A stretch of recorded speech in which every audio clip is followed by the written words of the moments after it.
Mr. Cold, bienvenue, merci à toi déjà d'avoir accepté cette interview. Bon, tout le monde te connaît dans le jeu parce que tu es quand même très très présent et tu es derrière pas mal de choses d'un point de vue gameplay. Est-ce que tu pourrais quand même te présenter pour les gens qui ne te connaissent pas? Ouais. Alors du coup, moi je m'appelle Erwan, je suis game designer pour Urban Rivals depuis 5 ans maintenant. Ok. J'ai commencé en tant que joueur en fait. Ok. J'avais 9 piges, je pense. J'ai découvert Urban Rivals comme beaucoup sur Mega Upload avec toutes les pubs. Pareil, le Kenny, la Charlie, le Brian aussi. Le Brian, tout à fait. Fameux. À cette époque-là, je savais pas trop jouer. Je crois qu'on était tous pareils en fait. Ouais. Je pense qu'on est tous pareils. Pareil. Moi je me rappelle, je savais pas jouer. Et dans ma tête, j'additionnais la puissance et les dégâts. Oui. Et du coup, je jouais avec Python. Une sentinelle qui a 1-7. Ah, Rubin. Et en gros, pour moi, elle était ultra forte. Ah ouais, alors qu'en fait, elle était nulle. Elle était nulle. Donc je comprends complètement. Et ensuite, je suis revenu sur le jeu très sérieusement en 2013-2014. Okay. Et c'est là que je suis devenu un joueur un peu meilleur, qui savait compter à peu près, faire des bons trucs. J'ai expérimenté dans les différents modes. Moi, j'adore le deck building depuis des années. Super. Et en 2017, j'ai commencé des études pour graphisme et motion design à Toulouse.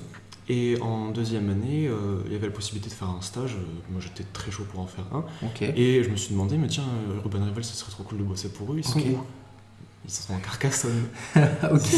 Attends, mais l'histoire elle est folle que tu me racontes là. Ah non, mais c'est plein de coïncidences, tu vois. Et du coup, moi, je demande à Ratus à l'époque qui bossait ici. Je lui demande est-ce que je peux venir demain me présenter un peu ce que je fais, faire 2-3 trucs. Il me dit ouais, vas-y, viens.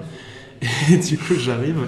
Je me perds un peu parce qu'à l'époque, on n'était pas ici, c'était pas du tout en centre-ville, c'était en banlieue de Carcassonne. Donc je me perds totalement. C'était un peu l'arrière-boutique d'un truc de fitness pour ceux qui sont venus à l'époque.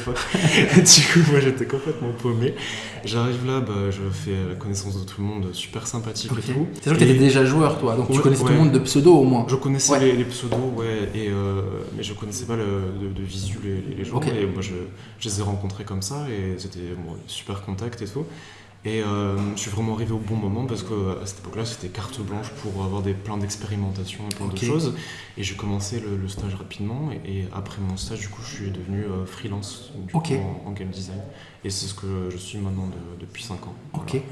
Donc mes missions pour Urban, c'est avant tout l'équilibrage des cartes, donc sortir les nouveaux personnages, tous les statistiques, un petit peu les histoires aussi, je fais ça avec Flo, ça dépend des personnages. On en a parlé pendant la FAQ et il m'a dit justement qu'effectivement, souvent c'est lui qui mettait une sorte de trame, mais que tu repassais souvent derrière pour plus la partie détail en fait. Ouais, c'est ça. Ouais, on va en parler je pense dans la partie du processus, mais du coup j'interviens à plusieurs niveaux et puis on se donne tout le temps notre avis, on est très ouvert dessus, on fait vraiment confiance. C'est vraiment, je trouve ça assez rare en vrai, ce niveau de confiance, et c'est vraiment ce qui nous soude et qui nous particule. C'est vraiment la particularité d'Urban. Et donc je m'occupe aussi de pas mal de missions, certaines missions, des saisons aussi, et de tout ce qui va être l'équilibrage des modes, les banlists et tout ça. Ok, ça marche. Donc du coup tu es en freelance, donc t'es pas tous les jours dans les locaux. Une journée type de travail pour toi? J'ai pas vraiment de journée type parce que du coup je bosse pas que pour Urban. T'as des jours où c'est 90% Urban, t'as des jours où c'est juste je suis de loin et j'interviens si besoin. Mon quotidien de travail il est très rythmé en fait par les sorties New Blood les vendredis tous les 2 semaines. Toutes les 2 semaines, par les nouvelles saisons UFC les lundis toutes les 2 semaines et par les saisons de mission qui sont du coup tous les 8 semaines, 2 mois. Voilà. Et donc c'est là où j'ai des gros pics de travail pour Urban. Mais ce que je fais globalement tous les jours, c'est que je lis l'avis des joueurs sur à peu près tous les sujets, sur le Discord, certains Discord et sur le forum, ce qui me permet de voir ce qu'il n'y a pas des choses qu'on pourrait faire. Tu prends la température en fait. Je prends la température, voilà. Ça c'est ce que je fais quasiment tous les jours, cette veille-là. C'est marrant parce que je t'ai pas posé la question, tu me le dis naturellement, et c'est vraiment quelque chose, cette proximité avec les joueurs que j'ai retrouvé chez tous les membres du staff en fait. Et je pense que ça fait partie de l'essence même d'Urban de faire quelque chose qui, bon évidemment c'est vous qui décidez, tu vois, mais qui correspond quand même à ce que les joueurs attendent, ce que les joueurs veulent, et là en fait tu me le dis naturellement, mais en fait tu le fais par habitude en fait. Ah ouais, c'est totalement par habitude.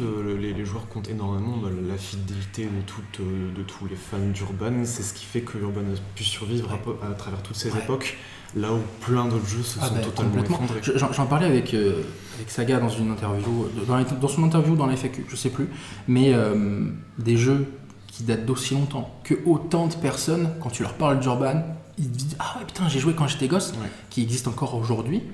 Je pense que ça se compte sur les doigts de la main en vrai. C'est clair. C'est une véritable prouesse et c'est incroyable d'avoir un jeu qui soit toujours existant, actif, 15, 16, 17 ans je crois, il disait 17 ans après.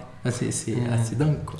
Et ouais, j'ai vu une stat, alors je sais pas si elle est exacte parce que j'ai pas vérifié, mais il me semble que c'est 87% des jeux sortis avant 2010 qui se sont effondrés depuis. T'imagines ? 87%. Et encore ça compte beaucoup de jeux qui ont des budgets beaucoup plus élevés. Ouais, évidemment. Et des équipes beaucoup plus grandes. Et des franchises beaucoup plus connues. Plus connues aussi, ouais. Mais vraiment, Urban, c'est la petite pépite française. Il n'y a pas 50 jeux made in France qui ont marqué des générations. Peut-être Dofus.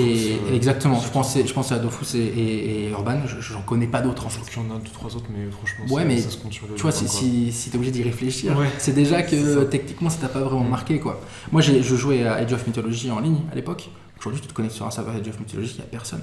Et aujourd'hui tu rentres dans le free fight, tu as 20 secondes d'attente et tu vas forcément tomber contre un gars et tu vas en survie, il y a du monde, tu vas sur le Discord, il y a du monde.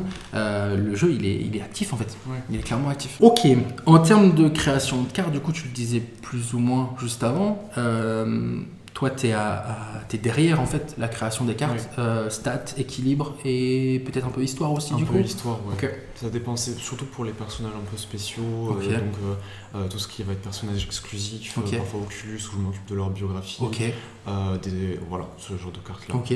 Et en termes de créa, du coup, Saga me disait que souvent on avait les artworks, enfin vous aviez les artworks avant d'avoir les stats. Oui. Comment tu réfléchis sur la création d'une carte? On a des cartes parfois qui sortent qui sont incroyables, qui instant tu vois le New Blood, tu te dis ok ça c'est une carte de TQ instant.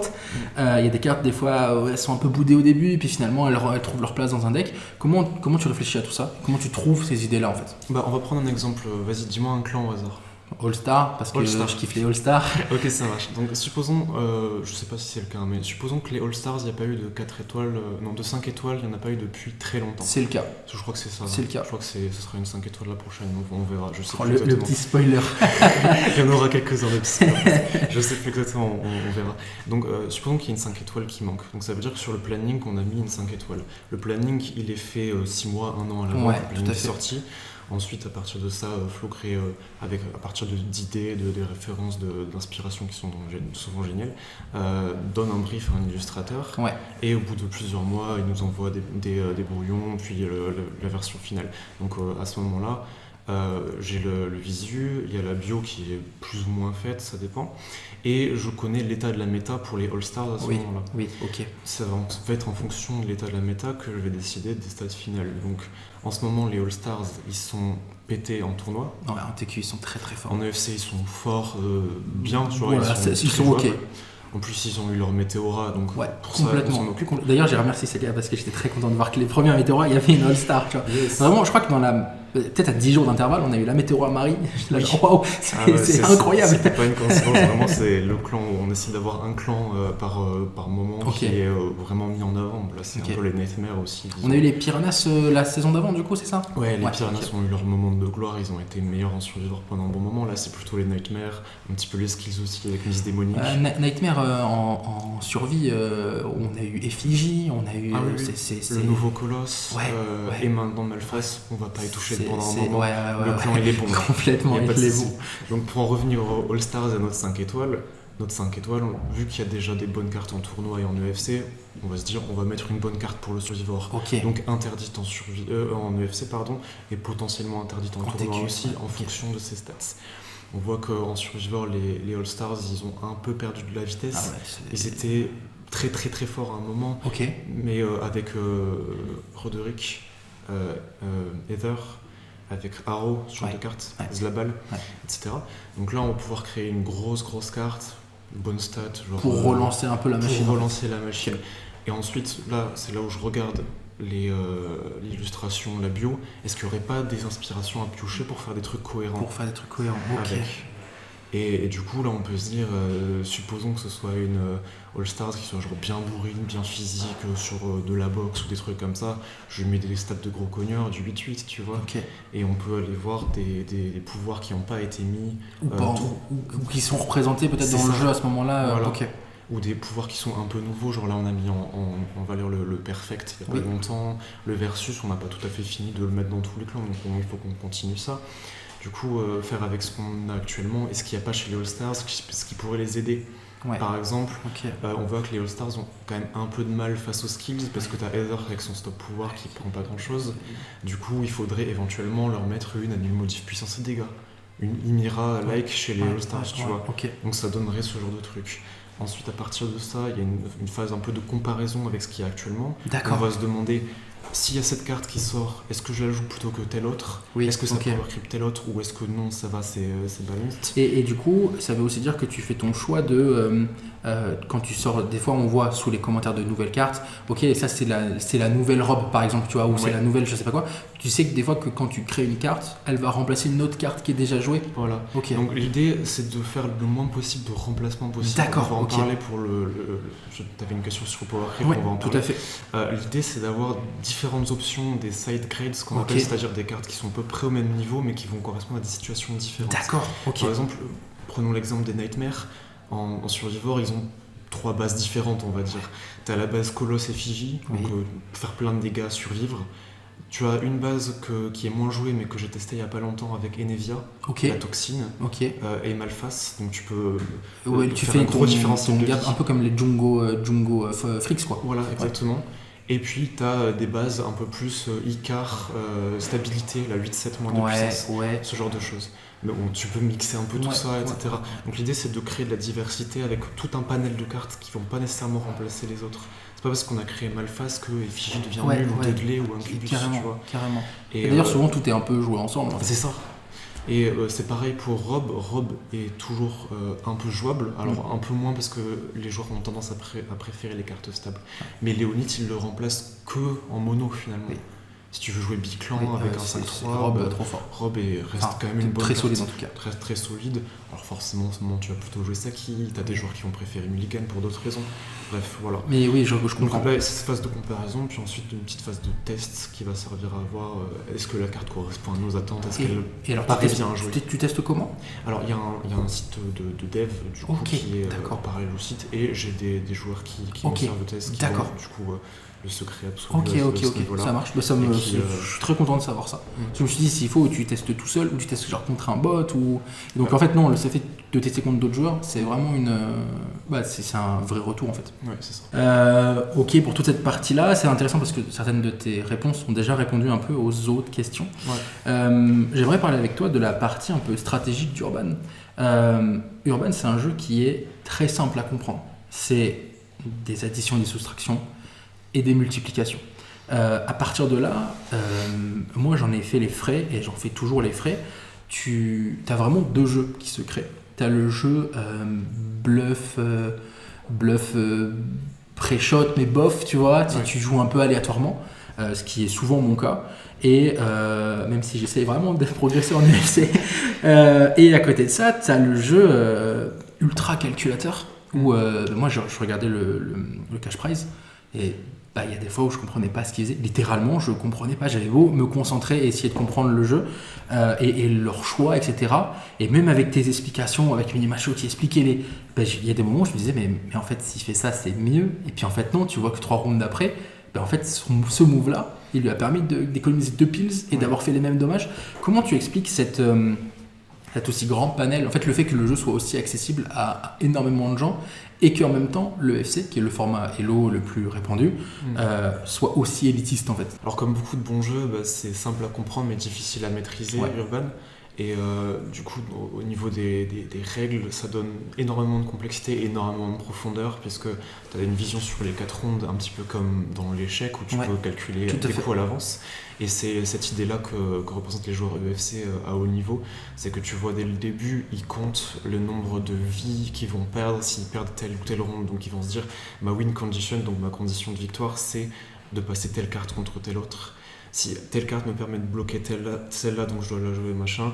Et t'as aussi le deck building qui leur permet de faire ça parce qu'ils font en sorte d'avoir des cartes qui sont faciles pour commencer, par exemple. Des cartes qui sont plutôt neutres, qui vont pousser l'adversaire à faire des erreurs, à perdre des piles, des bluffs qui vont aussi mettre... voilà.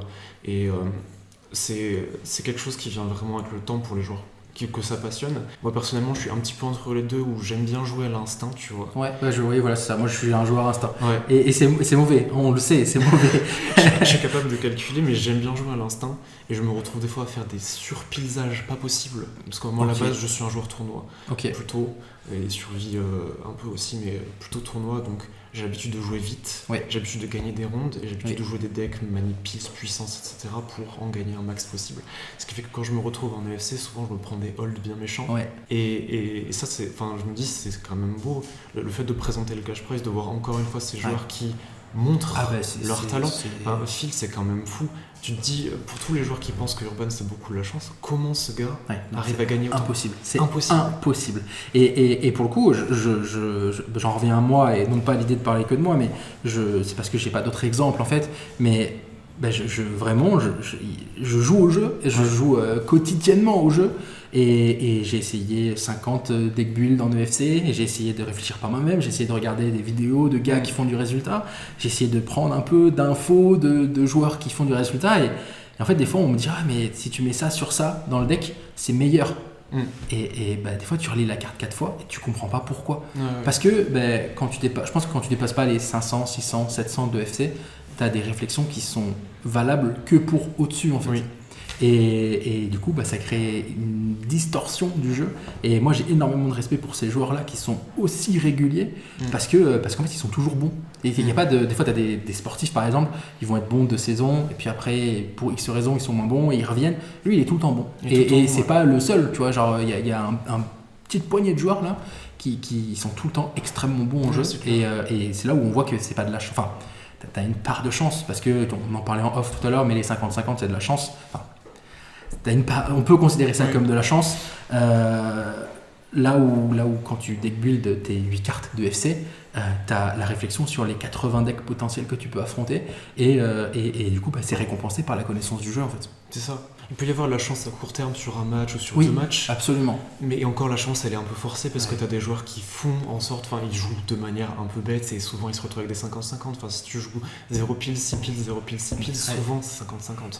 Il faut aller un peu plus finement, aller rechercher le perfect. Dès le T1, tu voyais Phil, il arrivait toujours à placer la bonne carte au T1, à avoir le bon truc qu'il mettait bien pour la fin de la game, ou au pire il avait un 2/3, il avait de bonnes situations. Mais voilà, sur le long terme, la chance elle n'existe pas. Et d'ailleurs, tu viens de mentionner quelque chose qui m'impressionne au plus haut point, c'est le Perfect Pills et leur capacité à réussir à voler des Perfect Pills tout le temps en fait.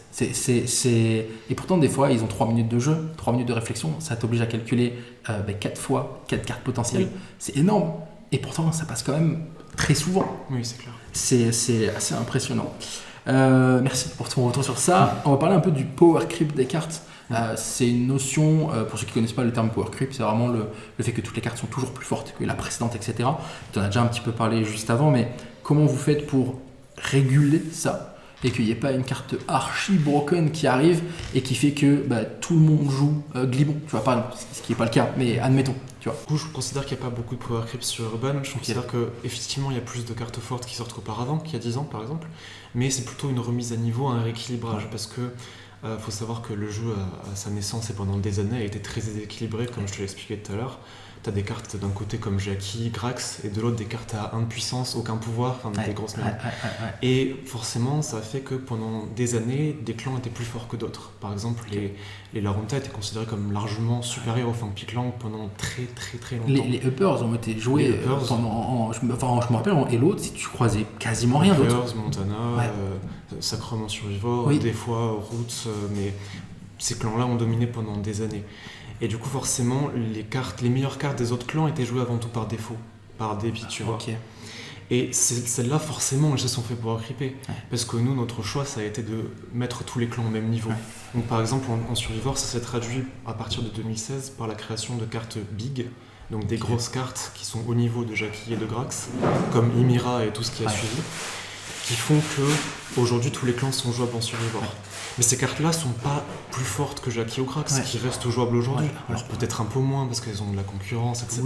Oui. Peut-être qu'il y a eu un léger écart à certains moments. Oui, et puis comme tu le disais juste avant, il y a aussi des clans qui, à certains moments du jeu, sont plus représentés. Donc forcément, il y a des moments où il y a certains clans qui s'effacent, quoi. C'est ça. Mais on regarde pour l'UFC et les lots par exemple, la méta, elle a pas tant changé que ça. T'as plein de cartes qui sont restées jouables depuis leur sortie. C'est clair. En plein cash prize, Unowen, un très très bon joueur compétitif, a joué un mono Larunta, il a gagné une saison avec. La moitié de ses cartes, c'est des cartes d'avant 2010. Et il jouait Rambo en semi-evo. C'est une carte qui a 10 ans peut-être. C'est ça. Et d'ailleurs, le deck il est incroyable. Je l'ai joué un petit peu, j'ai piqué le preset.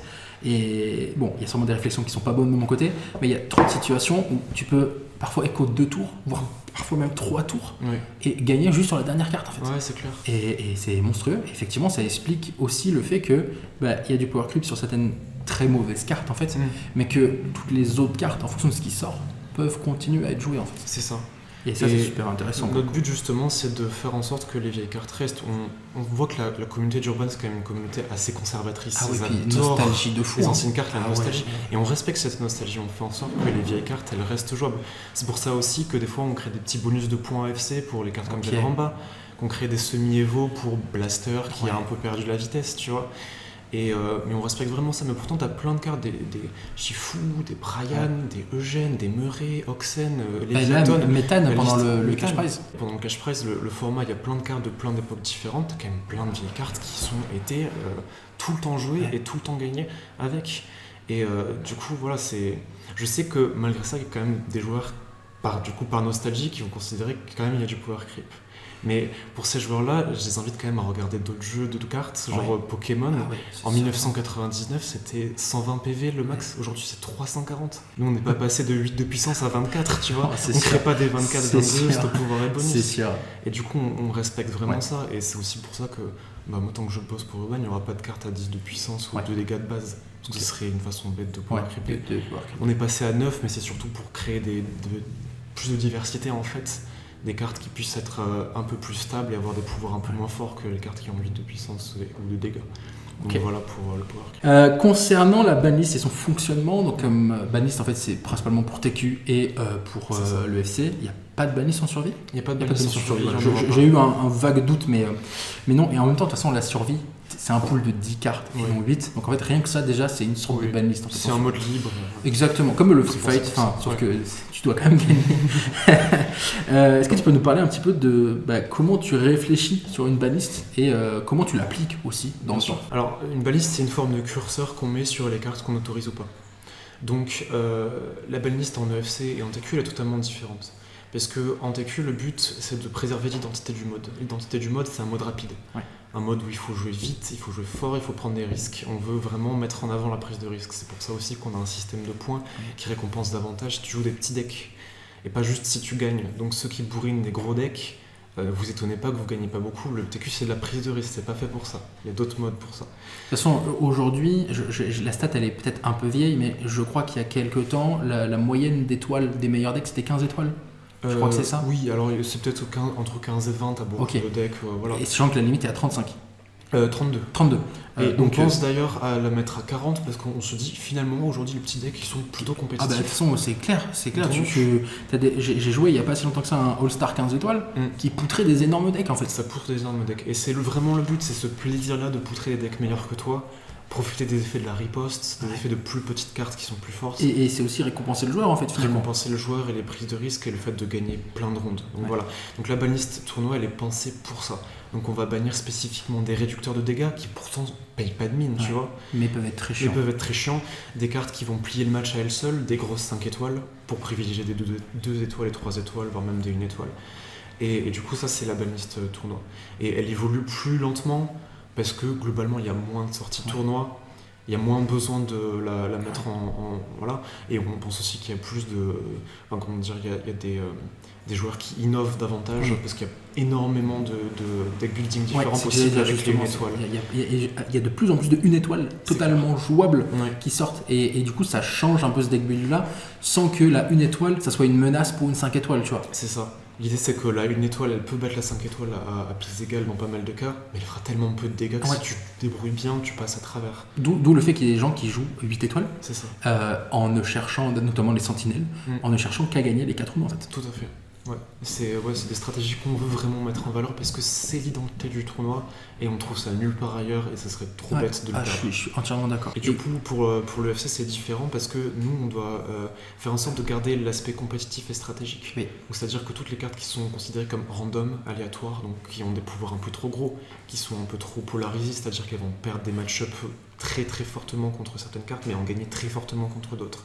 On veut des cartes qui sont plutôt stables. Des cartes qui vont pas influencer au tirage. L'idée, c'est en UFC, tu as 2 decks qui sont bien construits, il devrait pas y avoir de win au tirage. Ok. En Survivor, c'est le cas. T'en as, forcément. Quand tu en construis bien ton deck, en général, t'en as beaucoup moins, tu peux passer outre. Mais voilà, en UFC, le but, c'est vraiment de garder l'aspect stratégique au maximum. Et encore une fois, récompenser le deck build finalement. Récompenser totalement le deck build. Et c'est aussi pour ça qu'on met en avant les Oculus pour créer des biclans qui n'existaient pas avant. Tout à fait. Créer des biclans qui n'étaient pas joués parce qu'avant, tu jouais Frozen Vortex, tu jouais Django Huracan, tu jouais Pussyfrix. Et c'était tout le temps la même organe. Ouais. Et aujourd'hui, il y a beaucoup plus de diversité de clans grâce à des Oculus qui sont très forts et qui permettent, là actuellement, c'est le Hive Oblivion avec Dark Dakota. Et on veut créer ce genre de dynamique-là. Et c'est l'UFC où il y a le plus de changements. Parce qu'on veut vraiment que d'une semaine à l'autre, ce soit différent. Okay. Et c'est pour ça qu'il y a les joueurs qui peuvent bannir des cartes pour que d'une semaine à l'autre, il n'y ait pas la même méta. Ouais. Et nous, toutes les 2 semaines, on va intervenir, rajouter une petite semi-niveau pour un clan, bannir une carte. Et on fait ça vraiment pour entretenir le mode. Tout en le gardant compétitif et stratégique. Ok, franchement je trouve ça ultra intéressant et en fait le fait de parler de banlist et donc de FC m'amène sur la question d'après, le cash prize qui vient de se dérouler. Donc cash prize en fait plus indirectement c'est les championnats du monde d'Urban avec 1 000 € à la clé pour le premier. 1400. Donc c'est énorme en fait, 1400, sachant que Urban c'est un jeu international, donc 1400 € en Europe c'est cool, dans d'autres pays c'est énorme. Donc quoi qu'il en soit, il y a des jeux qui offrent un cash prize, il y en a relativement peu, encore moins pour un jeu comme Saga peut le qualifier d'underground, donc c'est incroyable. Et combien il y a de joueurs au début de ce cash prize, comment ça s'axe? Raconte-moi un petit peu pour les gens qui connaissent pas.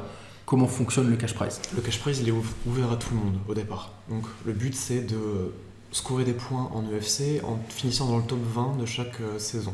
Le Z-Place? Non, c'est pas ça? En Z-Palace, mais précisément en top 20. Ok. Parce que c'est le top 20 qui rapporte le plus de points. Et plus tu vas haut et plus ça rapporte des points. Okay. Donc en gros, l'idée, c'est... Là, il y avait 3 saisons. Dans les cash prize précédents, il y en avait 4 saisons UFC. Okay. Et ça va du coup s'additionner les points au fur et à mesure des saisons. Et les 8 meilleurs joueurs du classement, donc ceux qui ont accumulé le plus de points au cours de ces saisons, ils vont se retrouver dans une finale à élimination directe, dans un format qui est différent et qui est pensé pour être le plus stratégique du jeu, le plus compétitif. C'est pour ça qu'en fait, il y a pas mal de joueurs qui étaient confus parce qu'ils pensaient que le cash prize c'est genre la finale de l'UFC, tu vois, c'est la compétition UFC. C'est pas que UFC, c'est vraiment qui est le meilleur joueur.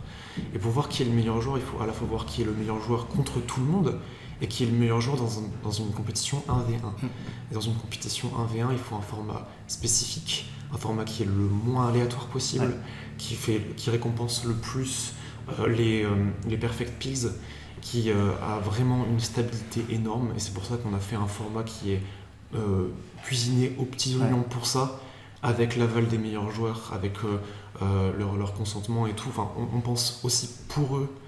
C'est aussi pour ça qu'on fait les dates en fonction d'eux, que Nimachu le streamer prend beaucoup de disponibilité justement pour les arranger. C'est vraiment fait pour être un éventail des meilleurs joueurs. Donc juste pour résumer, c'est 8 joueurs en question, c'est donc les 8 meilleurs joueurs sur les 3 dernières saisons. UFC, donc c'est en fait un investissement colossal pour réussir à faire partie de ce top 8. Et comme on le disait juste avant dans la vidéo, il y a des joueurs qui sont tout le temps dans ce top 8 là, donc en fait qui sont juste tout le temps très bons au jeu, c'est simplement. Ok, écoute, merci pour ces explications là et le fonctionnement. Est-ce que tu penses que toi c'est quelque chose qui un jour par exemple pourrait s'ouvrir à un top 16 pour drainer plus de joueurs ou donner la chance à plus de joueurs? Alors pourquoi pas, le seul problème d'un top 16, c'est que du coup ça nous oblige à faire plus de contrôle anti-triche sur un top 8, et c'est quelque chose où on n'a pas nécessairement le temps pour le faire. Ok. Genre, on est hyper sérieux avec, on ne banne les joueurs quand on est 100% sûr et on vérifie tous les historiques de combat. Le système anti-triche sur Urban, c'est assez compliqué parce que quand tu es à OUFC, tu peux facilement rencontrer les joueurs que tu veux, que tu connais. Et forcément, un match un peu arrangé, on ne peut pas nécessairement le discerner d'un match normal. J'entends. Donc voilà, on fait au mieux. Et on fait au mieux avec les 8 avec les 8. Okay. Avec les 16, ça serait encore plus complexe. Et aussi, l'idée, c'est vraiment de mettre en avant un pool vraiment restreint de joueurs. Et c'est pour ça que Phil et Miguel, là, qui sont en finale, qui va se jouer.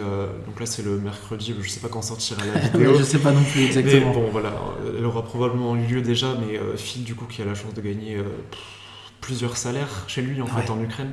Et Miguel qui, c'est des rivaux en fait, et c'est hyper hype. Et ils sont tout le temps là. Ils sont tout le temps là, et vraiment on veut vraiment les mettre en avant tout. Et aussi on veut donner, contrairement à l'année dernière, on donne de l'argent même à tous les finalistes, aux 8 finalistes, 100 € de base pour la finale, donc ils sont assurés d'avoir ça. C'est pas sûr qu'on puisse le faire pour le top 16 parce que 50 €, ça rime à rien quoi. Bon, on a pas mal parlé du jeu en lui-même.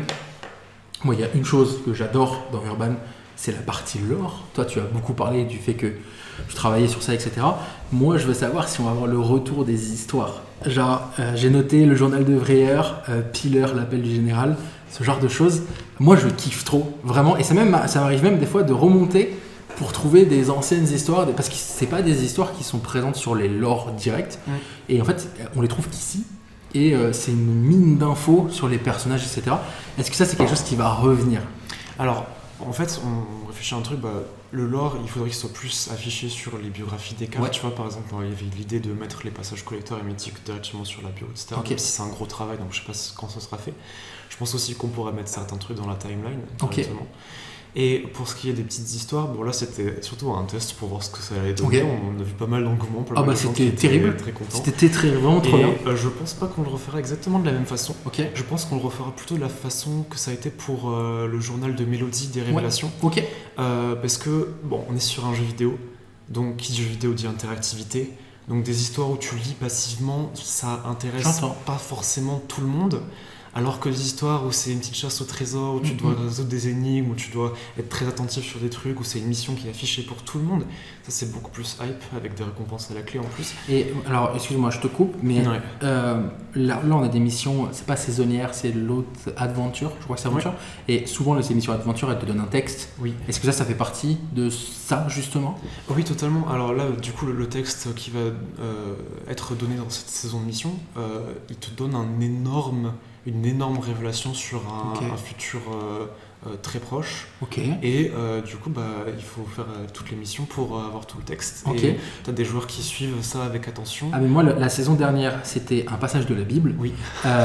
Tu vois à quel point j'ai saigné le truc. J'étais pas tout seul d'ailleurs, on était plusieurs sur Discord à essayer de trouver ça, qui parlait de Glibon. Certains textes étaient remplacés par Glibon. Et du coup, moi j'étais au taquet. Chaque jour, j'allais rechercher à quoi ça pouvait correspondre. Le jour où on a compris que c'était un verset de la Bible, c'était genre waouh, mais qu'est-ce qu'il y a autour, machin. Et ça fait vraiment partie des choses que je trouve extrêmement intéressantes dans le jeu.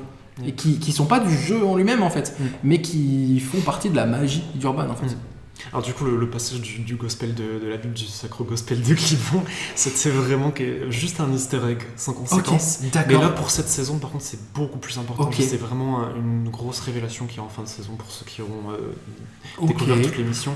Et t'as déjà des théories qui se passent là, déjà dès la semaine prochaine il y a des trucs qui vont se passer. Alors, mon Dieu, qu'est-ce qui se passe? Au moment où on tourne, il y a peut-être des choses qui seront déjà sorties, mais moi j'ai une théorie sur la vente des Montana du temple aux Oculus, et je me dis il y a forcément un truc, genre c'est obligé que ça soit lié, etc. En tout cas j'adore tout ça et tout cet univers en fait qui n'est pas tangible mais qui fait partie du jeu en fait. Et donc ma question c'était est-ce que ça reviendra un jour ou l'autre? En fait c'est toujours le cas et puis tu me dis oui directement. Mais du coup je pense avant tout du côté interactif et pas juste des petites histoires balancées comme ça. Ça marche. Donc par les missions, un peu de lore, de temps en temps une petite quête au trésor avec une énigme, des trucs comme ça. Parce que Mélodie, ça a révélé énormément de trucs, c'était un énorme texte. Et ça a été un grand plaisir pour ceux qui ont participé à l'énigme et ont trouvé le truc. C'était sans précédent dans l'histoire d'Urban. Je pense écoute, moi je plus sois ce genre d'initiative en tout cas. Dernière question, on arrive sur avant-dernière question, mais on arrive sur la fin de l'interview. Qu'est-ce que parce qu'on te connaît, toi, en tant que joueur, on te voit souvent en salle, on te connaît à travers tes posts, tes bannlists, etc. Mais qu'est-ce que toi tu fais de ton temps libre? Qu'est-ce que le Erwan qui sort de Urban fait sur son temps libre? Moi je suis passionné de scénario et de narration visuelle, c'est mon métier hors Urban aussi. Et du coup j'adore plein de séries, de mangas, d'animés, de bouquins, de BD, de webtoons, de tout. J'adore regarder ça. J'adore faire des gâteaux et de la cuisine. Là pour la Coupe du Monde de rugby, parce que j'aime beaucoup le rugby aussi, je fais des petits menus pour chaque pays. Trop bien. Alors ça s'est fini un peu plus tôt que prévu parce que j'étais trop dégoûté après des défaites de la France. Et voilà, j'aime bien ça. J'aime beaucoup randonner en montagne aussi. Et voilà. Et c'est marrant parce que tu vois, j'ai fait Saga et j'ai fait Gora avant toi. Et malgré le fait que vous soyez tous à l'origine de ce jeu-là, vous avez tous tellement une vie différente. Et je trouve ça, c'est aussi ce qui illustre très bien la commu urbaine.